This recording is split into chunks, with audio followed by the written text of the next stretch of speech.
Hi all, good morning. ಎಲ್ಲರೂ ಹೇಗಿದ್ದೀರಾ? I hope ಎಲ್ಲರೂ ಚೆನ್ನಾಗಿದ್ದೀರಾ ಅಂತ ತಿಳ್ಕೊಳ್ತೀನಿ. ಇಲ್ಲಿ ನೋಡಿ, ಇದೇನು ಬಿಸಿಲು ಕಾಲನೋ ಅಥವಾ ಮಂಜು ಕಾಲನೋ ಏನೂ ಅರ್ಥ ಆಗ್ತಾ ಇಲ್ಲ. ಎಷ್ಟು ಮಂಜು ಬೀಳ್ತಾ ಇದೆ ಅಂದರೆ ಸೂರ್ಯ ಕೂಡ ಕಾಣಿಸ್ತಾ ಇಲ್ಲ ಸರಿಯಾಗಿ, ಅಷ್ಟು ಮಂಜು ಬೀಳ್ತಾ ಇದೆ. ಬೆಳಿಗ್ಗೆ ಎದ್ದು ತಿಂಡಿಗೆಲ್ಲ ರೆಡಿ ಮಾಡಿ ಗ್ರೀನ್ ಟೀ ಕುಡಿದ್ಬಿಟ್ಟು ದೇವಸ್ಥಾನಕ್ಕೆ ಹೋಗಬೇಕಿತ್ತು. ಸೊ ಅದಕ್ಕೆ ಗಿಡದಲ್ಲಿ ಮಲ್ಲಿಗೆ ಹೂ ಬಿಟ್ಟಿತ್ತು, ಅದನ್ನು ಕಿತ್ಕೊಳ್ತಾ ಇದ್ದೀನಿ. ನಮ್ಮ ಮನೆ ಹತ್ರ ದೇವ್ರ ಫೋಟೋಗಾಗಿರಲಿ ಅಥವಾ ಮುಡ್ಕೊಳ್ಳೋಕ್ಕಾಗಿರಲಿ ಹೂಕ್ಕೇನು ತೊಂದರೆ ಇರಲ್ಲ. ಒಂದು ಮೊಳ ಆಗುವಷ್ಟು ಮಲ್ಲಿಗೆ ಹೂ ಬಿಟ್ಟಿತ್ತು, ಹಾಗೆ ಕನಕಾಂಬರ ಕೂಡ ಬಿಟ್ಟಿತ್ತು. ಬಿಡಿಸ್ಕೊಂಡು ಬಂದು ಕಟ್ಟಿಟ್ಕೊಂಡೆ. ಈ ರೋಸ್ ನಮ್ಮ ಮನೆ ಪಕ್ಕದಲ್ಲಿರೋರ ಗಿಡದಲ್ಲಿತ್ತು, ಸೊ ಅದನ್ನೇ ಕಿತ್ಕೊಂಡೆ. ದೇವಸ್ಥಾನಕ್ಕೆ ಹೋಗ್ಬೇಕಲ್ಲ, ಚೆನ್ನಾಗಿತ್ತು ರೋಸ್ ಅಂತ ಹೇಳಿ. ತಿಂಡಿಗೆ ವೆಜಿಟೇಬಲ್ ಪಲಾವ್ ಮಾಡಿದ್ದೆ, ಹಾಗೆ ರಾಯ್ತ ಮಾಡಿದ್ದೆ. ತಿಂಡಿ ತಿಂದ್ಕೊಂಡು ನಾವು ಹೋಗಿದ್ದು ಶಶಿ ಅಣ್ಣವ್ರ ಹೊಲದ ಹತ್ರ. ಅವ್ರು ಫೋನ್ ಮಾಡಿ ಹೇಳಿದ್ರು, ಕೊತ್ತಂಬರಿ ಸೊಪ್ಪು ಹಾಕಿದ್ದೀವಿ, ಬಂದು ಕೊತ್ತಂಬರಿ ಸೊಪ್ಪು ಕಿತ್ಕೊಂಡು, ಎಳ್ನೀರಿದೆ ಹಾಗೆ ಕಿತ್ಕೊಂಡು ಹೋಗಿವ್ರಂತೆ ಬನ್ನಿ ಅಂತ ಹೇಳಿ.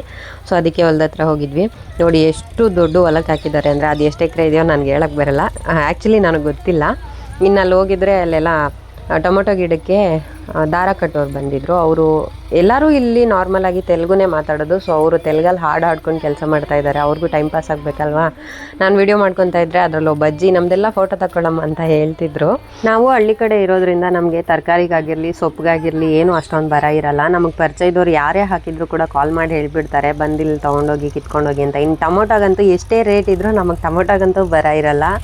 ಯಾರು ಟೊಮೊಟೊ ಹಾಕಿದ್ರು ಬಂದು ಕಿತ್ಕೊಂಡೋಗಿ ಅಂತ ಹೇಳ್ತಾರೆ. ಇನ್ನು ನಮ್ಮ ಅದಕ್ಕೆ ಹೇಳ್ಬೇಕಾ, ಒಂದೊಂದು ಮೂಟೆ ಕಿತ್ಕೊಂಡು ಬಂದುಬಿಡ್ತಾರೆ. ಎಲ್ಲ ತೊಗೊಂಬಂದು ಫ್ರಿಜ್ಜಲ್ಲಿ ಸ್ಟೋರ್ ಮಾಡಿ ಇಟ್ಕೊಳ್ಳೋದು. ಸುತ್ತ ಫುಲ್ ಹಸಿರು ಹೋಗಿರುತ್ತೆ. ಯಾವಾಗ ಹೊಲ್ದ ಹತ್ರ ಹೋದ್ರೂ ಬರೋಕ್ಕೆ ಮನಸ್ಸಿರಲ್ಲ. ಇಲ್ಲಿ ನೀರು ಬೇರೆ ಬಿಟ್ಟಿದ್ರು, ಹಸುಗಳಿಗೆ ಮೇವು ಹಾಕ್ತಾರಲ್ಲ.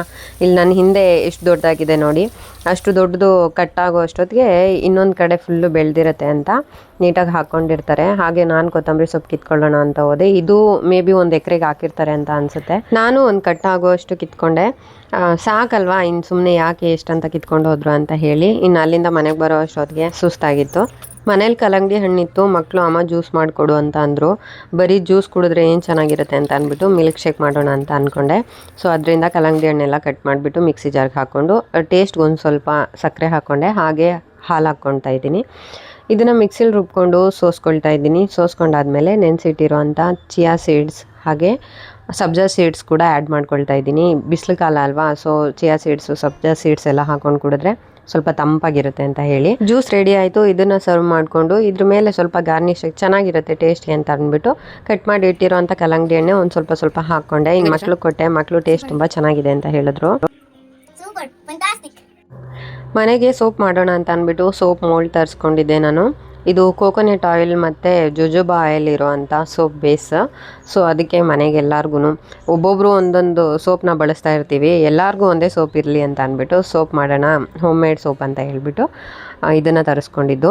ಎಲ್ಲ ನೀಟಾಗಿ ಚಿಕ್ಕದಾಗಿ ಕಟ್ ಮಾಡಿಕೊಂಡು ಡಬಲ್ ಬಾಯ್ಲಿಂಗ್ ಇಟ್ಟಿದ್ದೀನಿ. ಇದು ಬಾಯ್ಲ್ ಆಗೋ ಅಷ್ಟೊತ್ತಿಗೆ ಒಂದು ಪೇಸ್ಟ್ ರೆಡಿ ಮಾಡ್ಕೊಳ್ಳೋಣ ಅಂತ. ಒಂದು ಬೌಲ್ಗೆ 1 ಟೇಬಲ್ ಸ್ಪೂನಷ್ಟು ಅಕ್ಕಿ ಹಿಟ್ಟು, 1 ಟೇಬಲ್ ಸ್ಪೂನಷ್ಟು ಕಡಲೆ ಹಿಟ್ಟು, ಹಾಗೆ 2 ಬ್ರೂ ಕಾಫಿ ಪುಡಿ ಪೌಡರ್ನ ಹಾಕ್ಕೊಳ್ತಾ ಇದ್ದೀನಿ. ಯಾಕೆ ಅಂದರೆ ಈ ಬಿಸಿಲು ಟೈಮಲ್ಲಿ ಟ್ಯಾನ್ ಆಗಿಬಿಡುತ್ತೆ ಅಲ್ವಾ, ಸೊ ಟ್ಯಾನ್ ಎಲ್ಲ ಈಸಿಯಾಗಿ ರಿಮೂವ್ ಆಗಲಿ ಅಂತ ಹೇಳಿ. ಇದನ್ನು ಮಿಕ್ಸ್ ಮಾಡ್ಕೊಳ್ಳೋದಕ್ಕೆ ರೋಸ್ ವಾಟರ್ನ ಆ್ಯಡ್ ಮಾಡ್ಕೊಳ್ತಾ ಇದ್ದೀನಿ. ಸ್ವಲ್ಪ ನೋಡಿ, ಸ್ವಲ್ಪ ಥಿಕ್ ಕನ್ಸಿಸ್ಟೆನ್ಸಿಲೇ ಮಿಕ್ಸ್ ಮಾಡ್ಕೊಳ್ಬೇಕು. ನೆಕ್ಸ್ಟು ಹನಿ, ಕೋಕೋನಟ್ ಆಯಿಲ್, ಸ್ವಲ್ಪ ಲೆಮನ್ ರಸನ ಹಾಕ್ಬಿಟ್ಟು ಮಿಕ್ಸ್ ಮಾಡ್ಕೊಳ್ತಾ ಇದ್ದೀನಿ. ಹಾಗೆ ಇದಕ್ಕೆ ಒಂದು 3 ವಿಟಮಿನ್ ಇ ಕ್ಯಾಪ್ಸೂಲ್ಸ್ನ ಕೂಡ ಆ್ಯಡ್ ಮಾಡ್ಕೊಳ್ತಾ ಇದ್ದೀನಿ. ನಾನು ಫಸ್ಟ್ ಟೈಮ್ ಇದನ್ನು ಮಾಡಿದ್ದಾಗ ಗಂಟು ಆಗಿಬಿಟ್ಟಿತ್ತು, ಗೊತ್ತಾಗಿರಲಿಲ್ಲ. ಸೊ ಈ ಟೈಮಲ್ಲಿ ನಾನು ಕರೆಕ್ಟಾಗಿ ಒಳ್ಳೆ ಕನ್ಸಿಸ್ಟೆನ್ಸಿಲಿ ಮಾಡ್ಕೊಳ್ತಾ ಇದ್ದೀನಿ. ನೆಕ್ಸ್ಟು ಮೋಲ್ಡ್ಗೆ ಸ್ವಲ್ಪ ಕೋಕೋನಟ್ ಆಯಿಲ್ನ ಹಾಕಿ ಅಪ್ಲೈ ಮಾಡ್ಕೊಳ್ತಾ ಇದ್ದೀನಿ. ನನ್ನ ಮಗನೂ ಸ್ವಲ್ಪ ಹೆಲ್ಪ್ ಮಾಡ್ತಾ ಇದ್ದ ನನಗೆ ಇದನ್ನೆಲ್ಲ ಮಾಡೋವಾಗ. ಅವನಿಗೆ ಸ್ವಲ್ಪ ಇಂಟ್ರೆಸ್ಟ್ ಜಾಸ್ತಿ ಇಂಥವೆಲ್ಲ ಮಾಡೋವಾಗ, ನೋಡ್ಕೊತಾನೇ ಇರ್ತಾನೆ.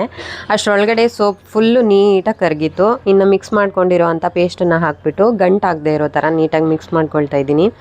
ನೋಡಿ ಎಷ್ಟು ಕ್ರೀಮಿ ಕನ್ಸಿಸ್ಟೆನ್ಸಿಲಿ ಬಂದಿದೆ.